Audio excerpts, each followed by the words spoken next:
जय हिंद स्टूडेंट। ये हमारा फ्रॉम ट्रेड टू टेरिटरी का थर्ड पार्ट है। पिछले 2 पार्ट मैंने करा चुकी थी, अब आज उसी के आगे मैं कंटिन्यू कर रही हूँ। Tipu Sultan the tiger of Mysore. Tipu Sultan को हम किस नाम से जानते हैं और क्या कहते हैं? टाइगर ऑफ मैसूर भी कहते हैं या Shere Mysore.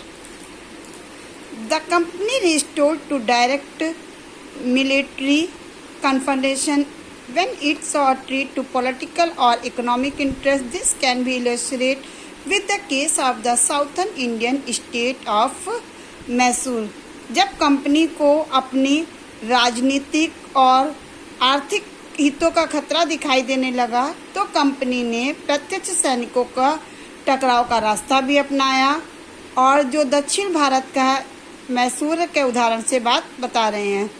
Mysore had gone in state under the leadership of powerful rulers like Hyder Ali, ruled from 1761 to 1782, and his famous son Tipu Sultan ruled from 1782 to 1799। Haider Ali और उनका पुत्र, हैदर अली के पुत्र कौन थे? टीपू सुल्तान। जो हैदर अली का काल था वो कितने समय से कितने समय तक उनका रूल रहा था? 1761 से लेकर 1782 तक। और जो टीपू सुल्तान का रूल था, राज्य था, वो था 1782 से लेकर 1799 तक। Mysore control the profitable trade of the Malabar coast where the company purchase pepper and cardamom. Mysore का जो कंट्रोल था वो पूरे मालाबार कोस्ट पे था, जहाँ से कंपनी यहाँ से जो पेपर काली मिर्च और कार्डमन खरीदती थी।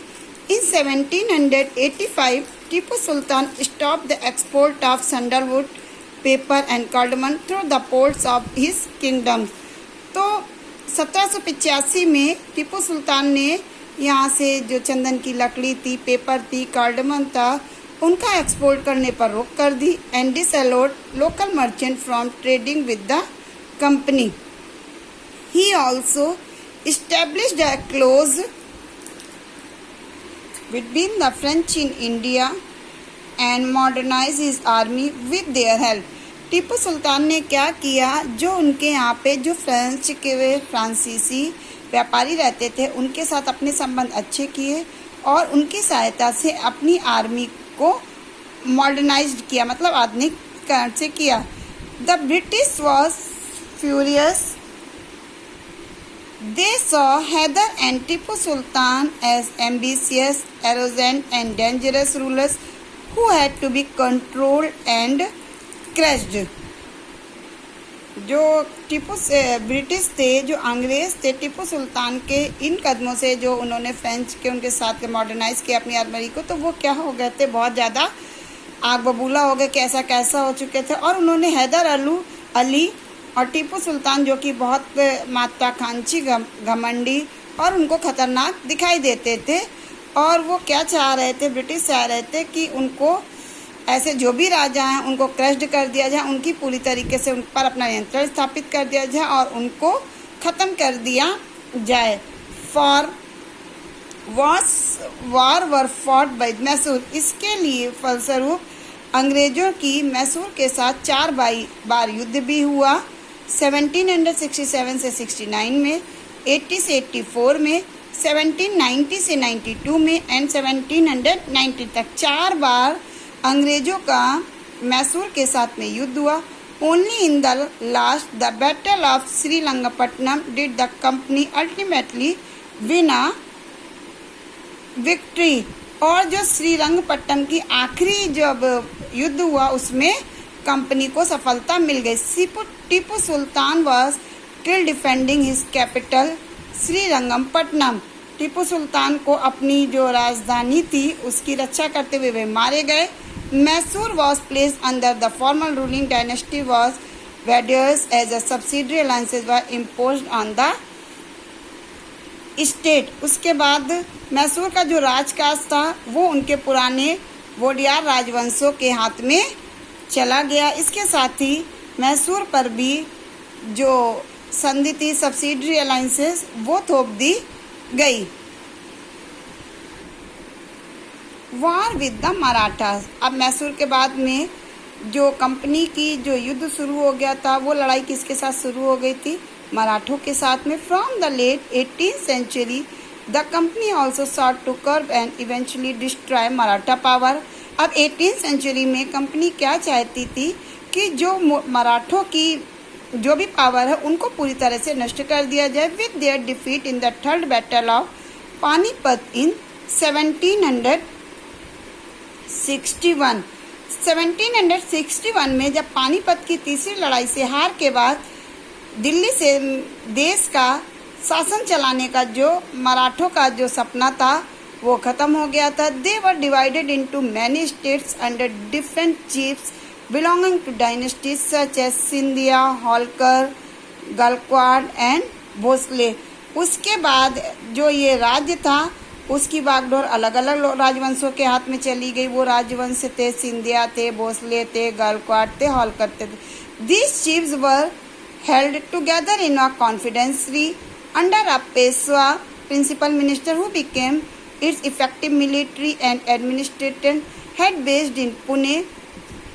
Madhaji Scindia and Nana Padins were two famous Maratha soldiers and statesmen of the late 18th century. और जो सारे उसके जो पेशवा थे वो उसके मंत्री बन गए। वो सब सदस्य थे राज्यमंडल के। पेशवा जो थे इस मंडल के सैनिक और प्रशासकीय प्रमुख होते थे जो कि पुणे में रहते थे। माधवजी सिंधिया और नाना फडणवीस 18वीं शताब्दी के आखिर के दो प्रसिद्ध मराठा सोल्जर्स भी थे और साथ में ये योद्धा भी थे और राजनीतिज्ञ भी थे। The Marathas were subdivided in a series of wars. एक के बाद एक कई सारी मराठाओं की भी कंपनी से युद्ध हुए। In the first war that ended in 1782 with the territory of Salabai, जो पहला युद्ध हुआ 1782 में, वो जो युद्ध खत्म हुआ उसकी समाप्ति हुई थी, उसमें जो संधि हुई थी वो थी सालाबाई संधि, जिसमें कोई भी पक्ष नहीं जीत पाया। द सेकेंड एंग्लो मराठा वार, जो दूसरी बार हुई एंग्लो मराठा वार, वो हुई 1803 से लेकर 5 तक। was fought on different fronts।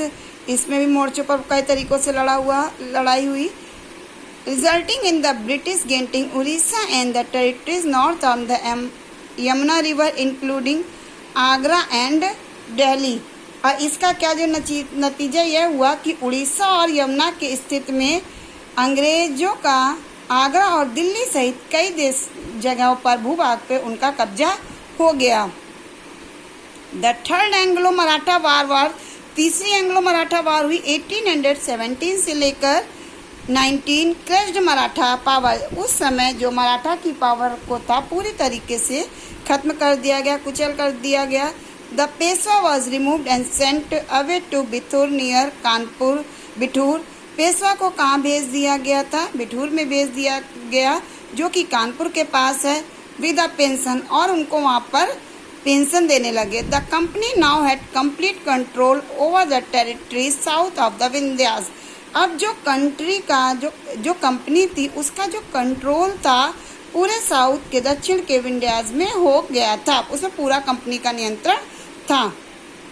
अब आया द क्लेम ऑफ पैरामाउंटेसी, सर्वोच्चता का दावा कि कौन सर्वोच्च है। It is clear from the above that from the early 19th century, the company pursued any aggressive policy of territorial expansion। अब ये तो पता ही चल रहा है ऊपर जो भी हमने पढ़ा कि 19वीं शताब्दी की शुरुआत से कंपनी धीमे धीमे जो भी आसपास के क्षेत्र थे उन पे विस्तार कर रही थी। पहले थोड़ी जगह, फिर थोड़ी जगह, सब पे कंपनी अपना विस्तार करने लगी थी। Under Lord Hastings, governor general from 1818 to 1823, a new policy of paramountcy. उसी के बीच जो लॉर्ड हेस्टिंग्स थे जो कि गवर्नर जनरल थे 1813 से लेकर 1823 तक, इन्होंने एक नई उनके नेतृत्व में एक नई नीति बनी, पॉलिसी बनी कि सर्वोच्चता की नीति Now the company claimed that its authority was paramount or supreme. और कंपनी ने इसमें यह दावा किया कि उनकी सत्ता, मतलब जो कंपनी की सत्ता है वो सर्वोच्च है, इसलिए वह भारतीय राज्यों से ऊपर है. Hence its power was greater than that of Indian state. In order to protect its interests, it was justified arranging to treating to annex an Indian kingdom. और इन्होंने कहा कि अपने हितों की रक्षा के लिए वह भारतीय जो भी रियासत है उसको अधिग्रहण करें या उनको अधिग्रहण करने की देखते हुए मानती थी. This view continued to guide later British policies as well. यह सोच बाद में भी अंग्रेजों की नीति में दिखाई दी कि बाद में भी अंग्रेजों ने ऐसा किया. This process however did not go unchallenged. लेकिन जो यह भी प्रक्रिया थी उसमें कोई भी रोक टोक चल रही थी. For example, when the British try to annex the small state of Kittur जो कि अब कहाँ पर है, कर्नाटका में है, पहले फिलहाल कर्नाटका में है, उसको एक छोटे से राज्य को अपने कब्जे में लेने का प्रयास किया. Rani Chennamma took to arms and led an anti British resistance movement. और जो उस समय जो रानी चेन्नम्मा थी उन्होंने क्या किया, अपने हथियारों को उठा लिया और अंग्रेजों के खिलाफ आंदोलन शुरू कर दिया, मूवमेंट स्टार्ट कर दिया. He was arrested in 1824 and died in prison in 1829. उसके बाद क्या हुआ, 1824 में उनको गिरफ्तार कर लिया गया और 1829 में उनकी मृत्यु हो गई. बट रायना अ पुअर चौकीदार of Sangolli in Kittur carried on the resistance with popular support. He caught and hanged by the British in 1830. You will read more about several cases of resistance later in this book. उसके बाद जब उनको मार दिया गया चेन्नम्मा के बाद कितूर सहित संगोली के एक चौकीदार थे जिनका नाम था रायना, उन्होंने भी इसका प्रतिरोध जारी किया. सभी तरफ उनका समर्थन हो रहा था, लेकिन इसके बाद भी जो ब्रिटिश शिविरों को उन्होंने नष्ट कर दिया. लेकिन उसके बाद अंग्रेजों ने 1830 में उनको पकड़कर फांसी पर लटका दिया. और इसके बाद और भी इसके बहुत सारे उदाहरण आगे दिए गए हैं. In the late 1830s the East India Company became worried about Russia. 1830 के अंत में जो ईस्ट इंडिया कंपनी जो रसिया थी उसके प्रभाव से बहुत डर गई थी. It imagined that Russia might expand across Asia and enter India from the north west. उसको कंपनी को ये लग रहा था कि कहीं जो रूस का जो प्रभाव है पूरी एशिया से फैलकर उत्तर पश्चिम से भारत को भी अपनी चपेट में ना ले ले. Driven by this fear, the British now wanted to secure their control over the north west. इसी के डर से अंग्रेजों ने क्या किया, अपने उत्तर पश्चिमी भारत पर भी अपना नियंत्रण करना चाहते थे. दे फॉट अ प्रोक्लॉन war with Afghanistan between 1838 and 1842 and established indirect company rule there. Sindh was taken over in 1843. इसके बाद 1838 से 1842 के बीच में अफगानिस्तान के साथ एक लंबी लड़ाई हुई और वहीं पर कंपनी ने अपना शासन स्थापित कर लिया. 1843 next in line was Punjab, but the presence of Maharaj Ranjit Singh held back the company. 1843 में सिंध भी कब्जे में आ गया. इसके बाद पंजाब की बारी थी. यहाँ जो था जो पंजाब के उस समय राजा थे वो थे महाराजा रणजीत सिंह. इनके सामने जो कंपनी थी वह टिक ना सकी और 1839 में next after his death in 1839 to program where was fought with the Sikh kingdom. Ultimately in 1849 Punjab was extended. उसके बाद क्या हुआ, 1839 में जब उनकी मृत्यु हो गई रणजीत सिंह की तो दो और लड़ाइयाँ हुई और आखिरकार 1849 में अंग्रेजों ने पंजाब पर अपना अधिकार कर लिया. द डॉक्ट्राइन ऑफ लैप्स, विलय की नीति. The final wave of injection occurred under Lord Dalhousie who was the Governor General from 1848 to 1856. 1848 से 56 के बीच में जो लाल डलहौजी के शासनकाल में जो अधिग्रहण की थी लहर वो चली। He devised a policy that came to be known as the, जो उन्होंने पॉलिसी चलाई थी उस पॉलिसी को डॉक्ट्राइन ऑफ लैप्स के नाम से जाना जाता है। The doctrine declare that if an Indian rolled out without a male heir his kingdom would lapse. तो उसमें इन्होंने क्या कहा था कि अगर कोई भी रूलर है भारत का, अगर उसकी मृत्यु हो जाती है और उसका कोई भी पुरुष वारिस नहीं है, मेल वारिस नहीं है, तो जो उसकी रियासत है, जो उसका राज्य है पूरा, वो क्या कर लिया जाएगा, हड़प लिया जाएगा। यानी कि वो किसके पास आ जाएगा, कंपनी के पास वो सारी चीज़ें आ जाएगी। One kingdom after another was exchange simply by applying this doctrine. Satara, ये जो सारे सिद्धांत एक के एक बात कई रियासतों में लागू हुए। सतारा में 1848 में, संबलपुर 1850 में, Jhansi 1854, Nagpur 1853, Udaipur 1850। Finally in 1850 the company also took over Awadh. और 1856 में कंपनी ने पूरा जो कंट्रोल था वो अवध को अपने नियंत्रण में ले लिया। This time the British had an aided agreement.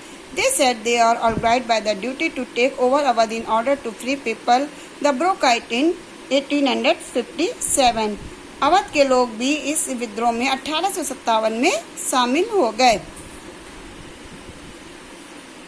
Thank you. अब इसके आगे का पार्ट है जो वो हमारे 4th पार्ट में आप देखेंगे। Thank you.